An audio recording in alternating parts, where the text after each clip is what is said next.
sebagai Ketua KKN kelompok 38. Lalu yang saya sayangi semua peserta yang ada pada Zoom malam hari ini.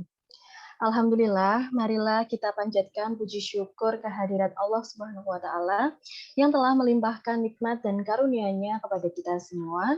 Sholawat serta salam mari kita curahkan kepada Nabi besar Muhammad Sallallahu Alaihi Wasallam sehingga kita dapat berkumpul bersama dalam acara ngaji online dengan tema menggali nilai-nilai ajaran Islam pada di era konsumtif ini. Baik, para peserta semuanya, susunan acara pada malam hari ini ada yang pertama sambutan dari Ketua KKN, yaitu nanti akan disampaikan oleh Pak Fakih. Selanjutnya ada penyampaian materi dari Bapak Lukmanul Hakim, MSc. Lalu ada sesi tanya jawab, dan yang terakhir ada penutupan. Untuk yang pertama sambutan dari ketua, yaitu saya persilahkan kepada Kak Fakih, silahkan.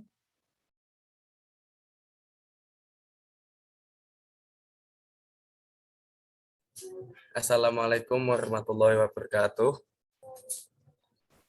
Waalaikumsalam warahmatullahi wabarakatuh. Sebelumnya, apakah suara saya terdengar?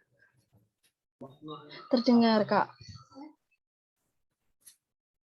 Yang terhormat, Rektor UIN Wali Songo Semarang, Bapak Profesor Dr.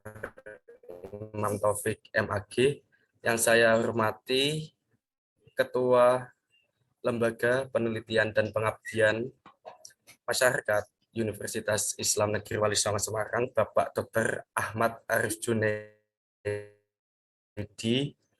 yang saya hormati DPL KKN RDR 77 kelompok 38 sekaligus pemateri ngaji online malam hari ini, Pak Lukmanul Hakim MSc, dan seluruh rekan-rekan panitia yang seluruh peserta ngaji online yang bertema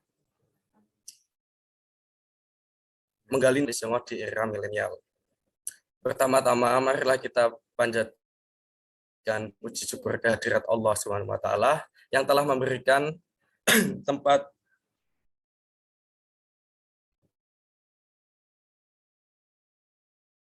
rahmat hidayah serta inayahnya kepada kita sehingga acara ini dengan hikmat dan suatu apapun. Salawat serta salam tak lupa senantiasa kita sanjungkan kepada junjungan kita baginda Nabi Agung Muhammad SAW yang telah membawa kita hijrah dari zaman jahiliyah ke zaman yang bermartabat dan berilmu, serta akan selalu kita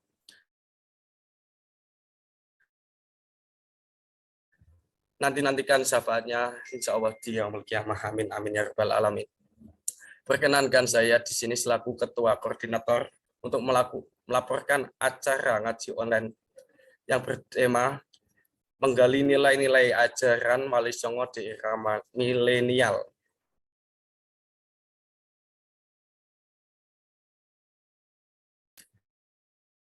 Selain ini diselenggarakan pada seluruh peserta tentang apa itu nilai-nilai milenial atau di era ke-2000-an. Dan juga memberikan motivasi kepada para peserta, kepada santri untuk bisa melanjutkan ajaran-ajaran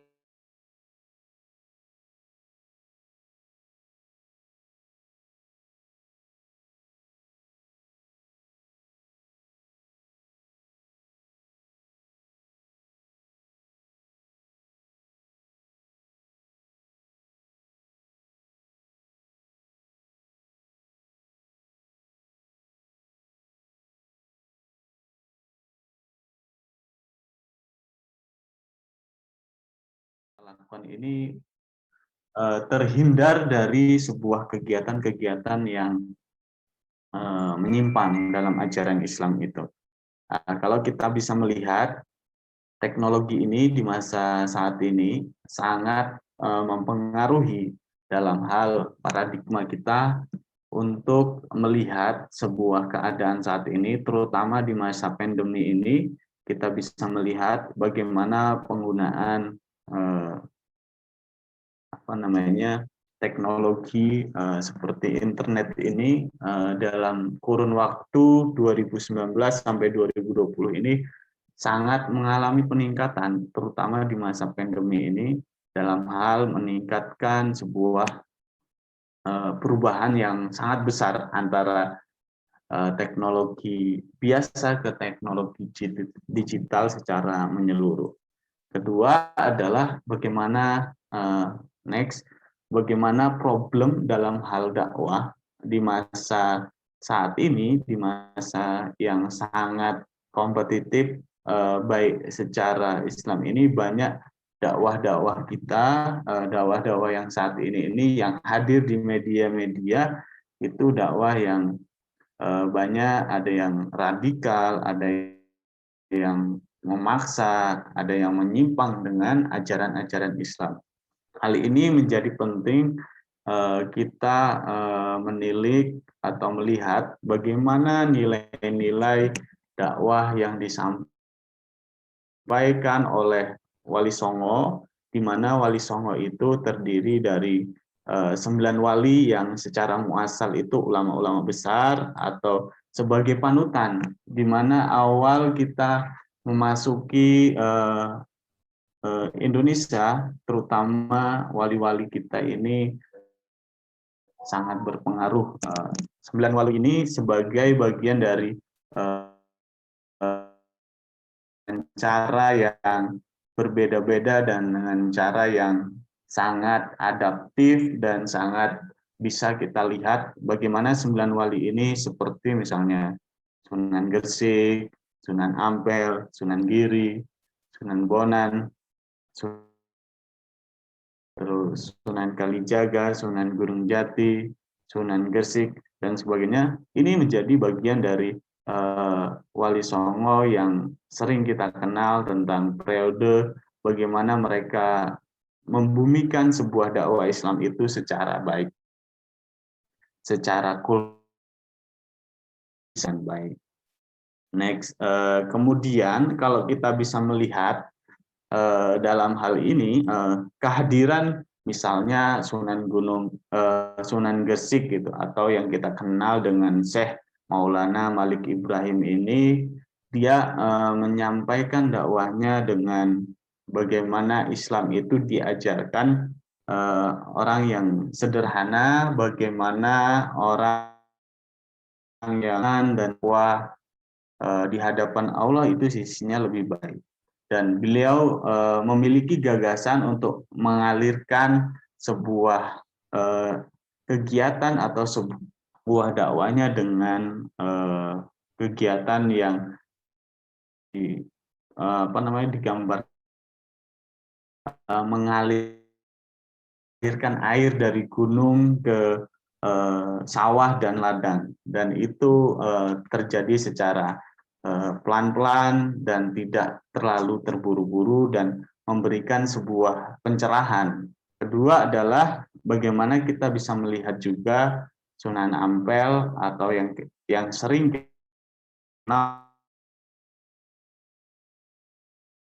awalnya tidak setuju dengan kebiasaan orang di sekitar kita, dengan kegiatan-kegiatan yang ada, misalnya kegiatan-kegiatan yang adat, karena Indonesia itu mayoritas Hindu dan Buddha, kebiasaan itu masih terbawa. Namun lambat laut melakukan sebuah pengusulan atau melakukan sebuah adaptasi bagaimana budaya-budaya Jawa itu bisa kita warnai dengan merubah kegiatan-kegiatan itu dengan baik. Nah, ini ada 4 contoh tradisi Wali Songo. Bagaimana berdakwah dengan syair-syair yang sudah ada syair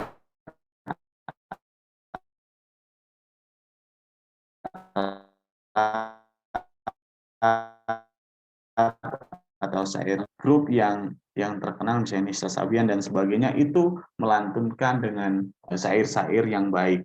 Syair-syair yang baik ini bagian dari dakwah secara media, karena peran media itu sangat penting atau sangat mempengaruhi di masa saat ini. Keberadaan media ini lakukan untuk membudayakan atau tradisi-tradisi kita, terutama tradisi-tradisi Islam ini harus tetap ditingkatkan, harus tetap diregenerasi atau dikenalkan kepada kalangan-kalangan milenial yang ada saat ini. Kedua adalah Sunan Ampel dan Sunan Bonang menjadikan kebudayaan rakyat sebagai media dalam proses dakwah. Dakwah dalam artian media dakwah kebudayaan yang ada di sekitar, contoh yaitu misalnya kenduren atau sholawatan. Ini bagian dari bagaimana Sunan Ampel dan Sunan Bonang ini membuat sebuah kegiatan itu agar orang itu berawal dari kondisi sekitar dan melihat bagaimana keadaan-keadaan itu bisa dimasuki pesan-pesan dakwah yang berupa kebudayaan-kebudayaan yang ada di Indonesia. Ketiga adalah tradisi yang dimanfaatkan oleh Sunan Muria dengan kegiatan-kegiatan yang sering kita kenal dengan kerajaan Hindu dan Buddha.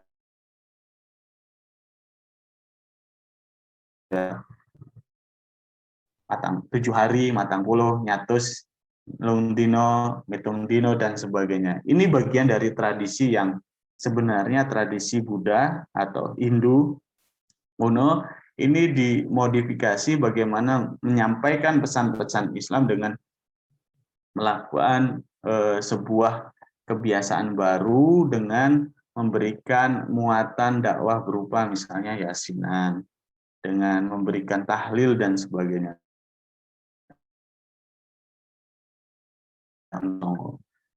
Keempat adalah Sunan Kalijaga yang sering kita lihat atau hasil karya-karyanya dengan lagu-lagunya, dengan memanfaatkan seni itu sebagai dakwah yang dilakukan, seperti wayangan.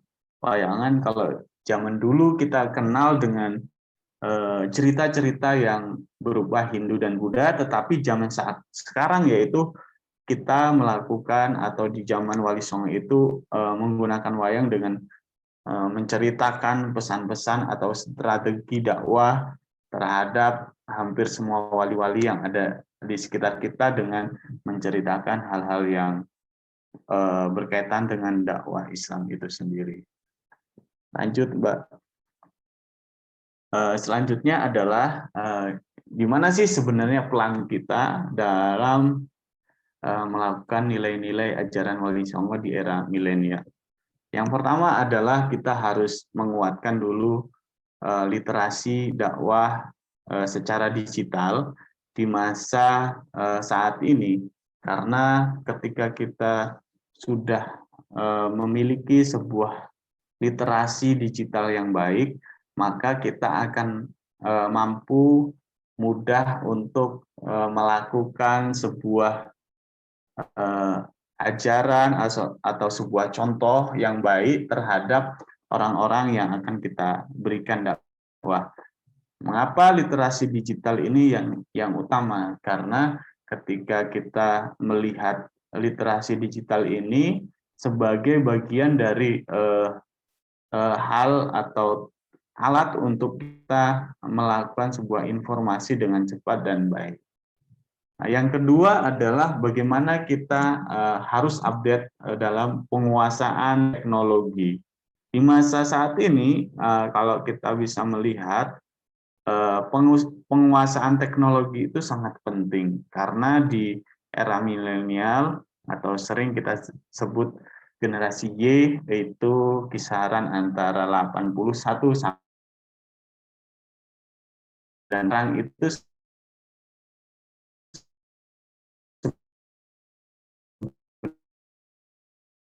sebenarnya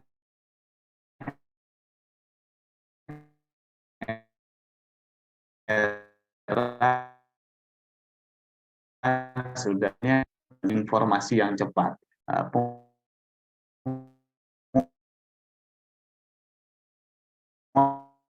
Itu ya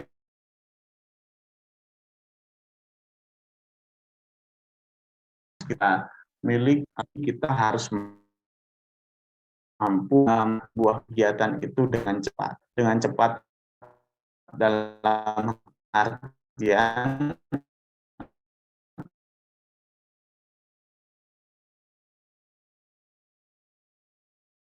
masalah ini, skill untuk memecahkan masalah ini sangat penting untuk kita miliki. Yang kedua adalah bagaimana skill itu kita harus selalu berpikir kritis. Kira-kira di zaman era atau gagasan dakwah yang ingin kita sampaikan. Misalnya dengan saat ini banyak kita melakukan dakwah dengan melakukan kreativitas, konten-konten kreator, baik itu di YouTube, di Facebook, di media sosial, dengan berpikir kritis bagaimana konsep kegiatan-kegiatan dakwah yang dilakukan Wali Songo dengan mempublis kegiatan-kegiatan itu dengan baik. Yang ketiga adalah bagaimana setelah kita berpikir kreatif, maka kita harus berpikir kritis, kita harus kreatif.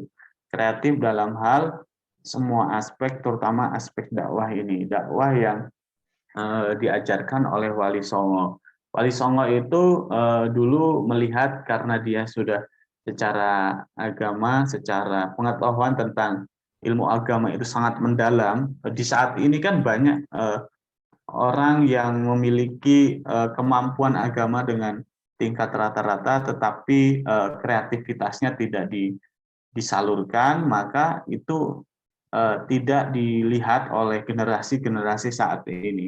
Generasi saat ini adalah kreatif dalam artian ketika kontennya menarik, konten dakwahnya menarik, secara tidak langsung orang akan mengikuti. Diterima dalam hal bagaimana kita bisa melakukan dakwah dengan baik. Keempat adalah memiliki soft skill, bagaimana memanajemen ajaran Wali Songo, manajemen skillnya, skill dalam artian sekarang kan banyak orang mulai belajar misalnya tahfiz Quran, Al-Quran, skill-skill itu mulai dipetakan mana yang spesial untuk melakukan dakwah di tingkat misalnya untuk mengaji. Kedua adalah skill untuk dakwah untuk secara bilhal dakwah secara misal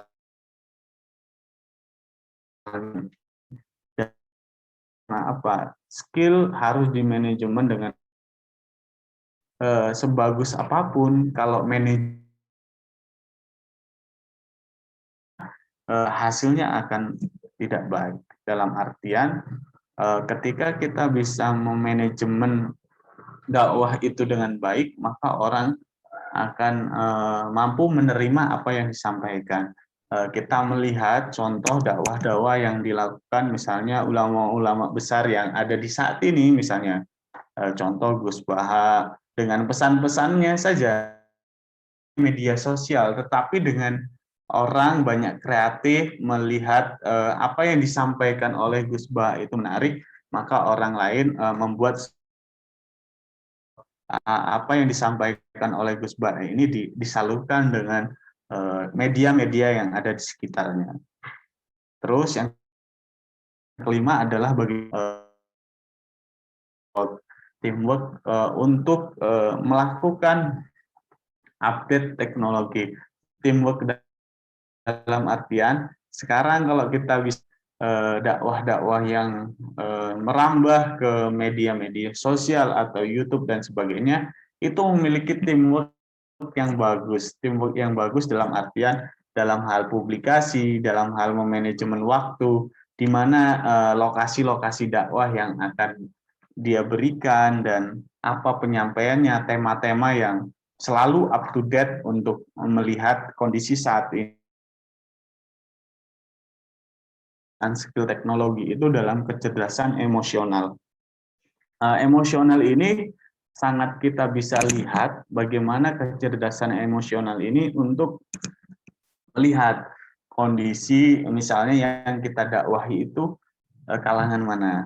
Nah, ini penting kalau kita bisa memetakan dakwah atau memetakan kalangan-kalangan mana sih yang harus kita berikan dakwah-dakwah secara misalnya digital atau dakwah-dakwah yang secara langsung. Karena apa yang disampaikan oleh kita nanti akan mudah diterima oleh mereka.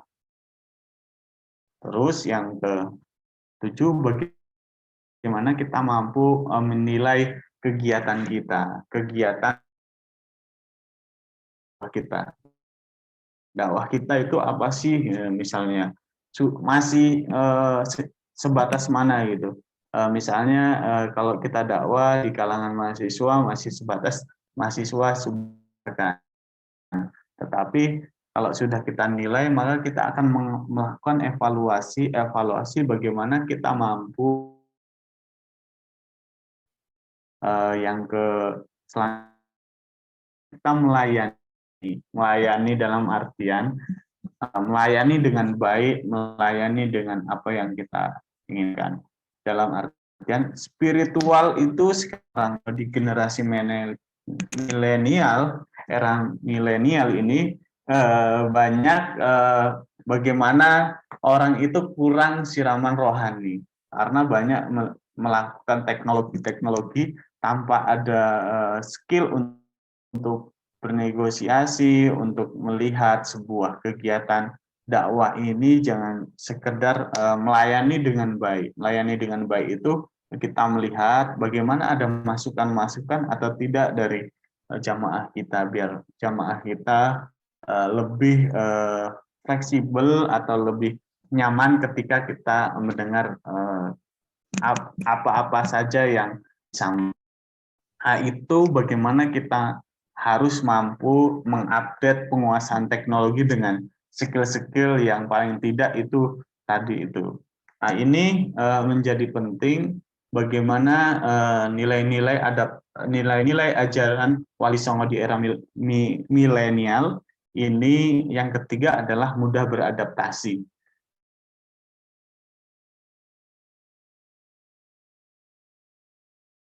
Artian ada menyampaikan dakwah itu pertama lokasi manapun. Lokasi manapun itu ditandai dengan apa? Bagaimana ketika dia menyampaikan pesan dakwah berupa misalnya Iqra saja. Iqra bismi rabbikal ladzi khalaq. Ya, seperti itu bisa tersampaikan. Membaca itu bukan hanya membaca yang bersifat tulisan-tulisan, tetapi membaca secara lingkungan, membaca secara kegiatan-kegiatan yang ada di sekitar kita. Harus mampu bisa beradaptasi. Yang bisa kita lihat juga misalnya seperti diri Nahdlatul Ulama, kita bisa lihat bagaimana dia mampu beradaptasi Islamnya itu bisa diyakinkan dengan baik. Dengan cara apa? Misalnya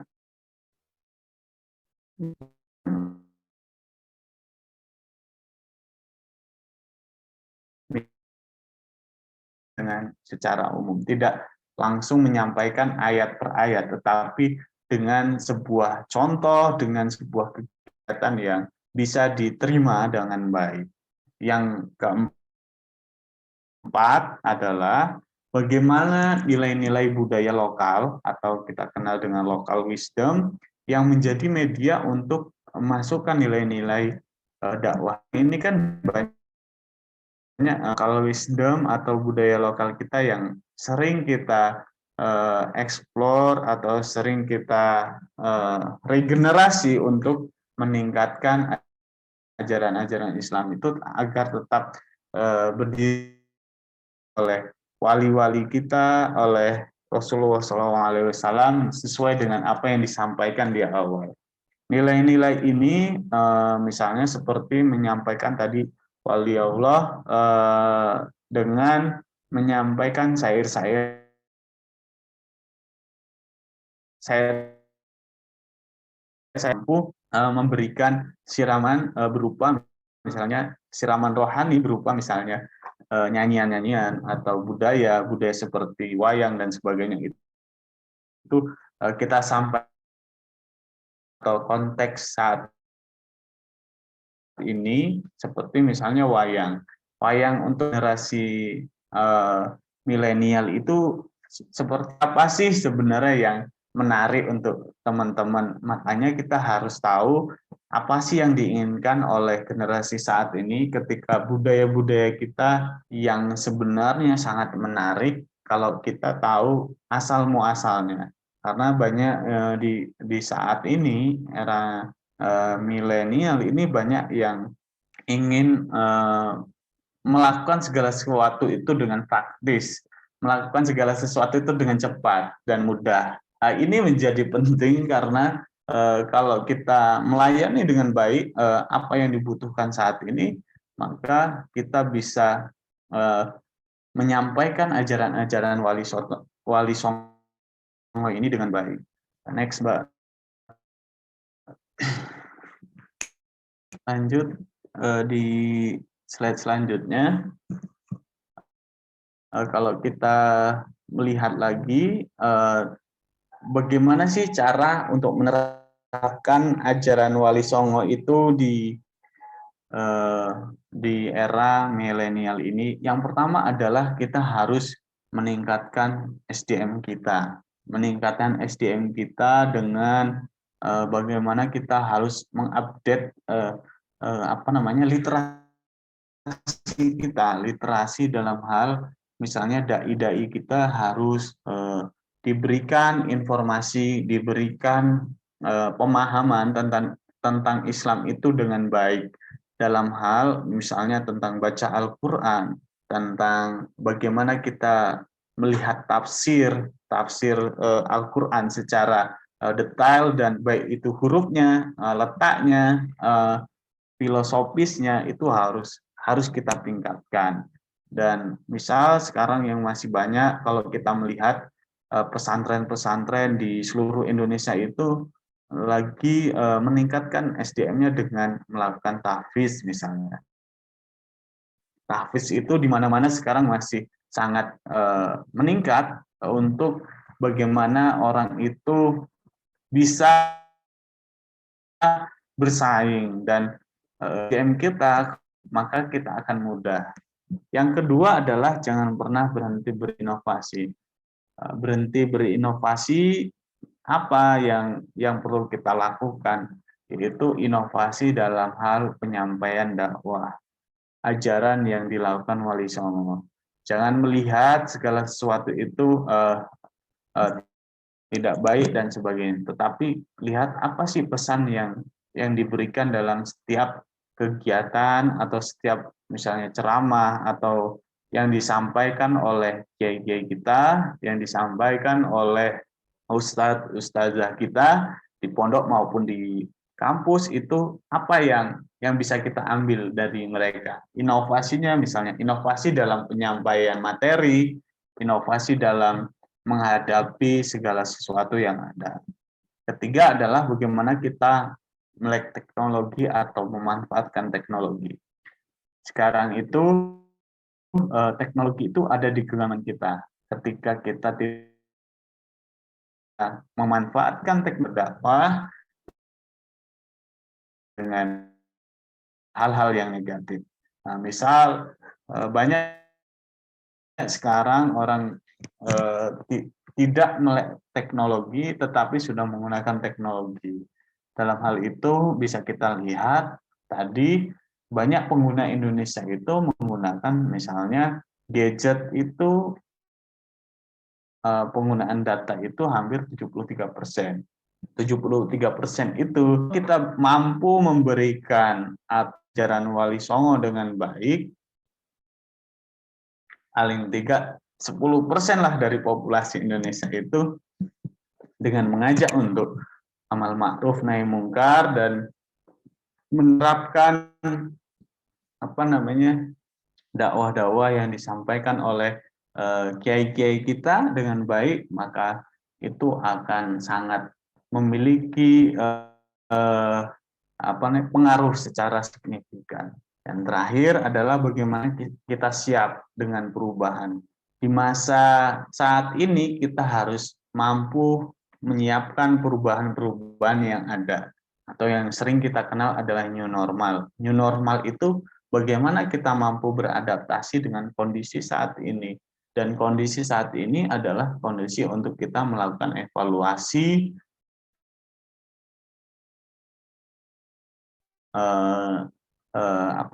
merenung apa saja sih sebenarnya di masa saat ini kita bisa terapkan atau bisa kita berikan ajaran-ajaran Wali Songo yang ada di saat ini. Misal kita bisa melihat menyiapkan perubahan dakwah saat ini adalah dakwah yang secara walaupun di saat-saat ini kan saat yang tidak ada, kita tidak menentu ya perubahan dalam artian new normal atau nanti lagi ada namanya lagi misalnya nyunyuan misalnya. Nah itu harus kita siap untuk menghadapi sebuah perubahan. Terutama untuk perubahan saat ini adalah kita harus mampu siap untuk perubahan secara teknologi. Mungkin itu untuk penyampaian dari saya. Mungkin kalau nanti ada pertanyaan boleh saya akhiri. Saya berikan ke moderator. Monggo Mbak Ananda. Mungkin nanti kalau ada pertanyaan. Waalaikumsalam warahmatullahi wabarakatuh. Terima kasih Bapak materi keadaan sekarang ya Pak. Baik, selanjutnya kepada teman-teman semuanya yang ingin bertanya bisa langsung mengirimkan pertanyaan.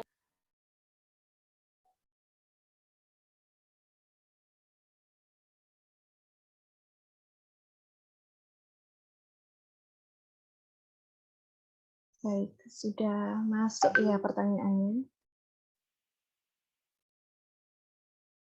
Ini untuk mempersingkat waktu kita langsung jawab aja yang dari atas ya Pak. Saya bacakan dari Muhammad Hasbi. Izin bertanya, saya Hasbi dari kompetitor UIN Wali Songo.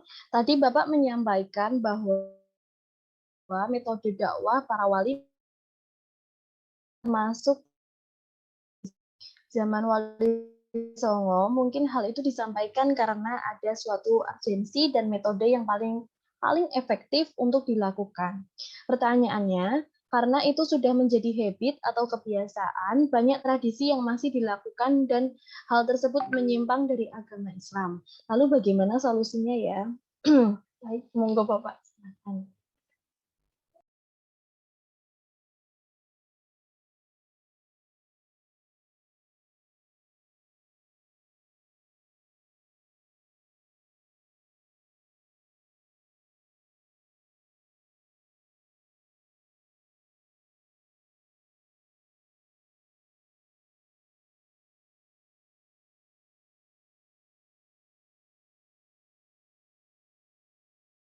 Mohon maaf Bapak, mic-nya masih di mute ya. Oke, maaf. Baik. Baik. Tadi pertanyaan dari Hasbi terkait tentang mengapa masih menggunakan kebiasaan yang ada di agama lain, karena itu merupakan mayoritas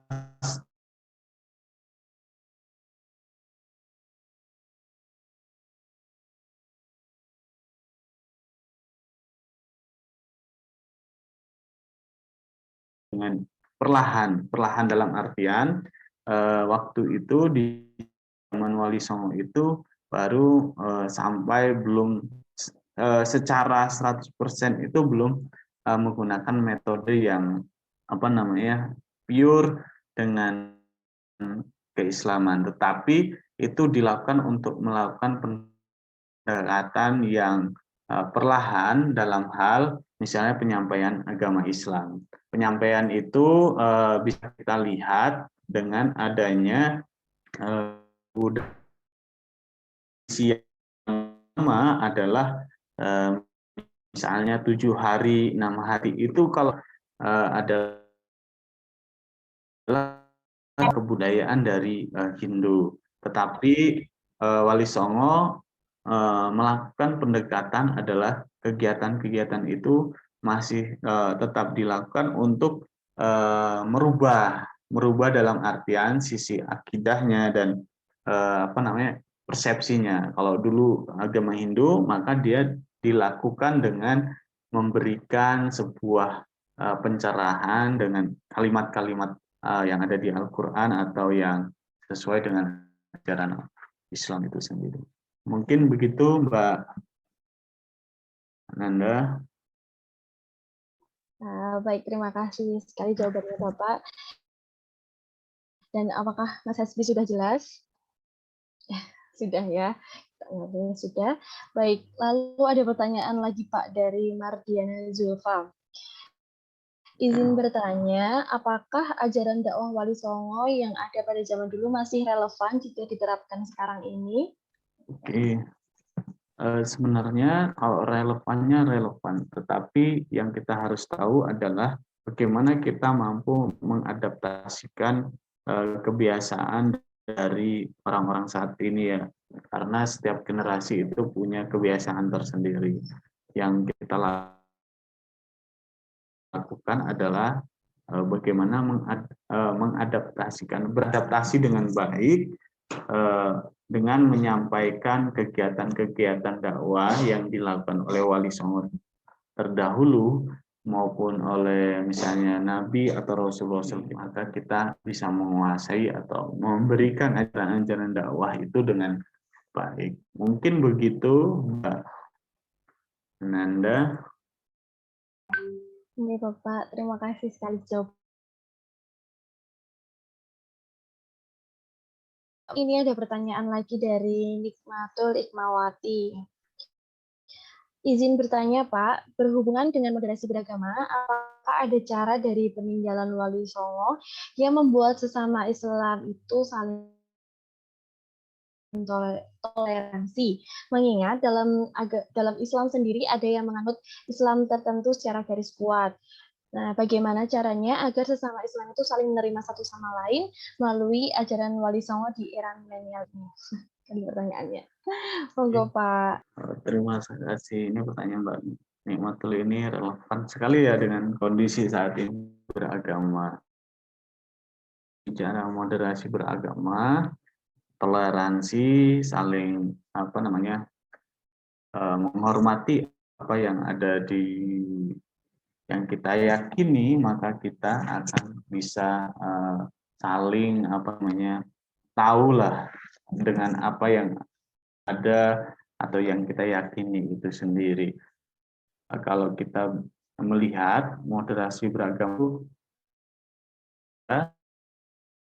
dia kenal sekarang adalah moderasi beragama atau yang dulu kita kenal dengan toleransi, saling menghargai perbedaan. Kalau kita bisa melihat di era dulu orang perbedaan itu sebagai penguat atau saling menguatkan antara satu golongan, misalnya golongan dengan yang lain. Ingat dengan yang di akhir zaman nanti ada 73 golongan. 73 golongan itu hanya satu yang benar. Maka yang kita yakini untuk bagaimana kita mampu meyakini untuk saling menghargai apapun perbedaannya, apapun keyakinannya, cara beribadahnya itu sesuai dengan ahli sunnah wal jamaah. Ahli sunnah wal jamaah itu kita tidak tahu mana yang paling benar, tapi ketika dengan al di sekitar kita, maka itu akan menjadikan kita lebih bijak. Kalau orang sudah meyakini itu, ya kita tidak bisa yang lain. Coba kalau kita istilahkan gitu, kita punya motor itu misalnya saya lebih suka menggunakan Honda dan yang misalnya Mbak Ananda ini lebih suka menggunakan Yamaha. Nah, ketika itu kan secara ini kegunaannya sama, secara hal itu secara ini hubungannya sama, adalah untuk membuat kita untuk memudahkan dari satu tempat ke tempat lain untuk begitu namanya hubungan dengan bagaimana kita saling menghormati. Perbedaan itu pasti ada. Yang penting adalah bagaimana kita saling tahu, sama-sama tahu, dan tidak mencela lah antara satu golongan dengan golongan yang lain. Kita support dengan baik. Tetapi kalau itu berbuat yang kurang baik, maka kita ingatkan, saling mengingatkan. Kan kalau kita sering dengar itu, kita harus saling mengingatkan kalau dia tidak berbuat baik. Begitu juga dengan satu golongan maupun golongan yang lain, karena sekarang itu moderasi beragama itu sangat karena adanya polarisasi atau perpecahan misalnya antara Islam saja ya, sudah ada perpecahan, apalagi dengan agama non-Muslim misalnya. Nah, ini yang perlu kita lakukan dalam melakukan moderasi beragama itu sama-sama harus saling menghormati perbedaan yang sudah dilakukan atau yang terpenting adalah ajaran Wali Songo itu harus mengerti, harus mengetahui kondisi yang ada di lingkungan kita sendiri. Makanya adaptasi itu yang paling baik. Mungkin begitu Mbak Ananda. Iya Pak, saling mengingatkan begitu ya Pak. Iya, saling mengingatkan. Intinya saling mengingatkan Mbak. Walaupun beda itu harus saling sama-sama mengingatkan. Ya contoh lah, kalau kita nggak mengingatkan, kalau misalnya salah nggak mengingatkan, pasti kan akan semakin terjerumus motor atau mobil. Kalau nggak ada remnya kan lanjut terus saja.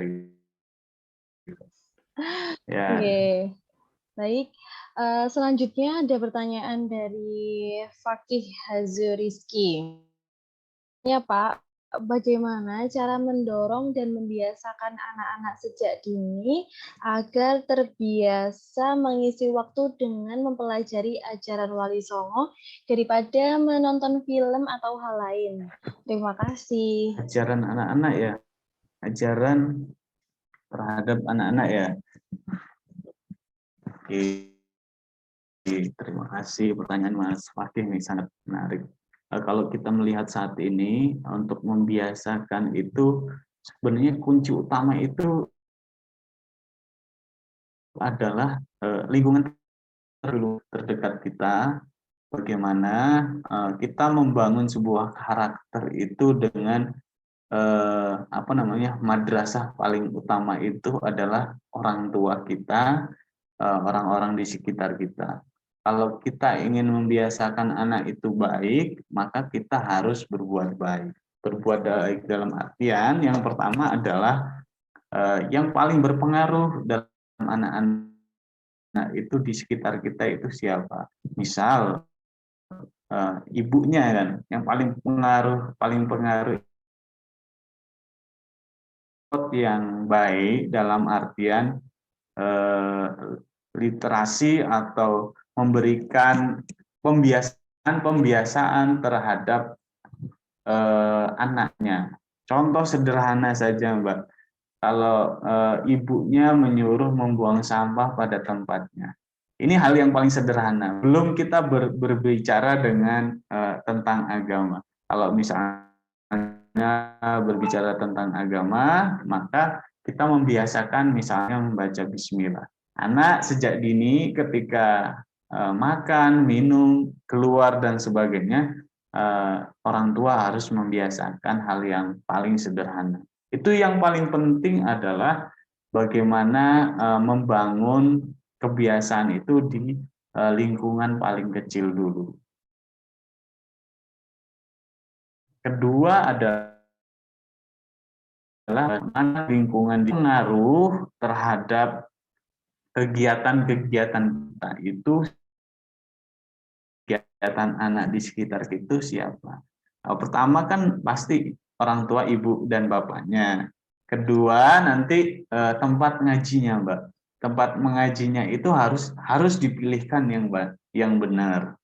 Yang ketiga adalah lingkungan rumah kita. Misalnya lingkungannya pemabuk, berarti ya lingkungan itu yang harus dibangun. Makanya kalau kita punya anak harus membangun lingkungannya dulu terlebih dahulu, lingkungan terbaik. Membangun lingkungan yang baik itu sangat sangat berat ya, Mbak.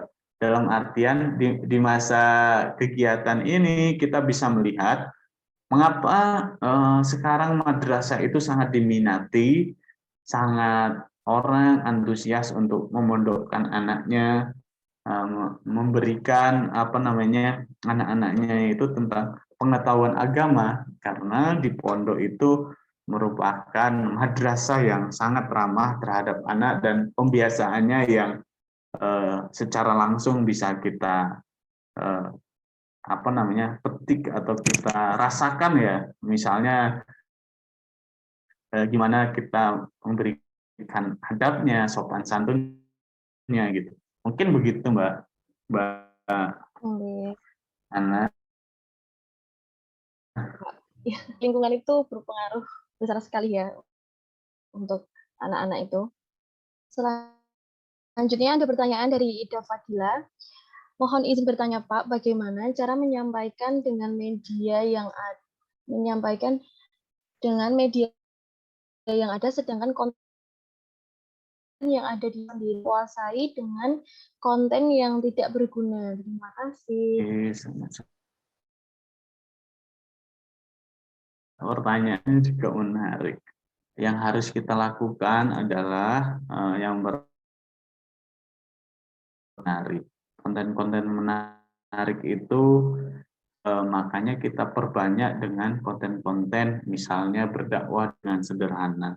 Misal memberi hal yang misal bersedekah dengan orang, terus bagaimana bersedekah terhadap orang, perbanyak konten-konten yang berbuat baik ini harus kita perbanyak.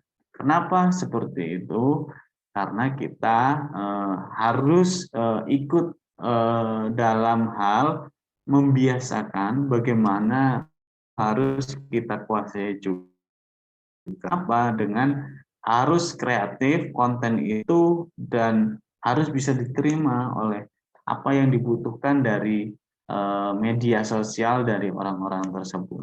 Nah, ini kalau kita bisa melihat media-media sosial ini, kalau kita bisa menggunakan dengan baik, maka akan kita memberikan konten-konten sederhana itu bukan hanya sekedar kita memberikan, misalnya melakukan sebuah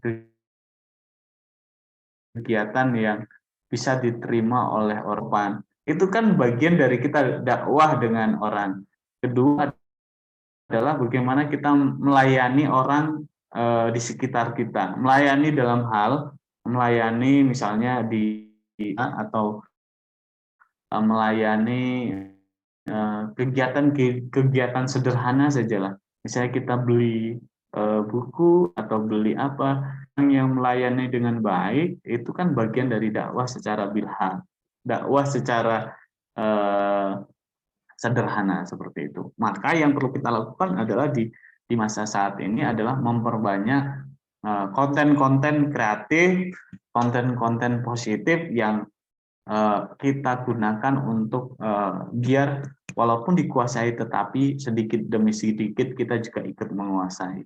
Seperti itu. Oke, terima kasih jawabannya Bapak. Baik, ini yang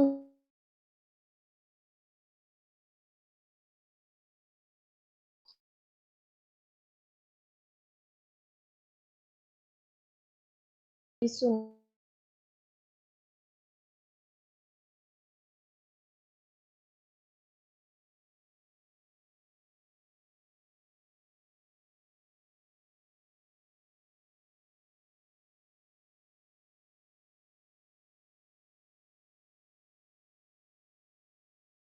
sekali jawabannya. Ya. Apakah masih ada yang bertanya? Ini sudah jam segini ya. Selanjutnya saya akan membacakan ini ya Pak, kesimpulan dari penjelasan tadi. Yaitu kesimpulannya, zaman Wali Songo itu mencontohkan bahwa dakwah itu membutuhkan sebuah media untuk menyampaikannya. Lokus dan fokus dari dakwah harus sesuai dengan kondisi zaman sekarang. Wali Songo mencontohkan minimal masyarakat pada zaman itu dengan mencampurkan dengan tradisi yang ada tanpa mengurangi nilai dari dakwah itu sendiri. Dan untuk kita pada zaman ini, kita dapat berdakwah dengan mengimplementasikan cara Wali Songo dengan teknologi dan media yang kita harus open-minded dan melek kita bisa menyampaikan dakwah dengan inovasi baru dan dapat diterima oleh masyarakat zaman sekarang. Begitu ya Bapak. Baik, terima kasih sekali untuk Pak Lukman materinya pada malam hari ini. Menarik sekali ya Pak. Di penghujung acara ini Pak. Baik, sebelum tutup, kita ada sesi foto bersama ya.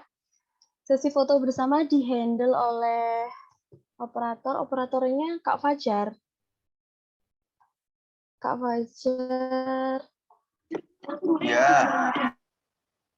Oke, silahkan bisa di-handle ya Kak.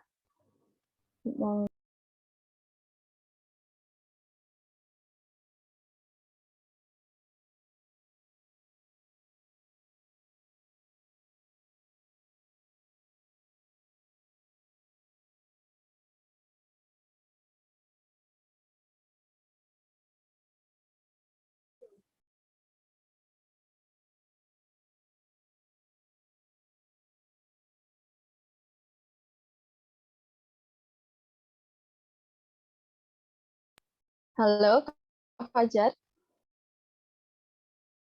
Sudah. Oh, sudah. Ya, terima kasih Kak Fajar. Baik Bapak, kita akhiri ngaji online pada malam hari ini dengan mengucapkan hamdalah bersama-sama.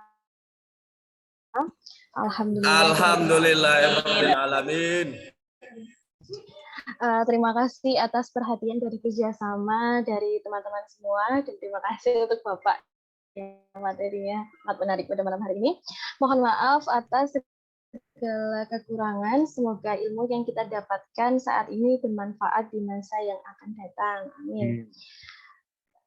Baik, langsung saja saya tutup. Wassalamualaikum wabarakatuh. Waalaikumsalam warahmatullahi wabarakatuh. Terima kasih untuk kelompok 38. Sukses selalu. Selamat Hari Santri ya. Semoga tetap siaga dan jaga prokes. Ya. Izin pamit ya. Assalamualaikum. Oke Pak, matur nuwun sangat. Warahmatullahi wabarakatuh.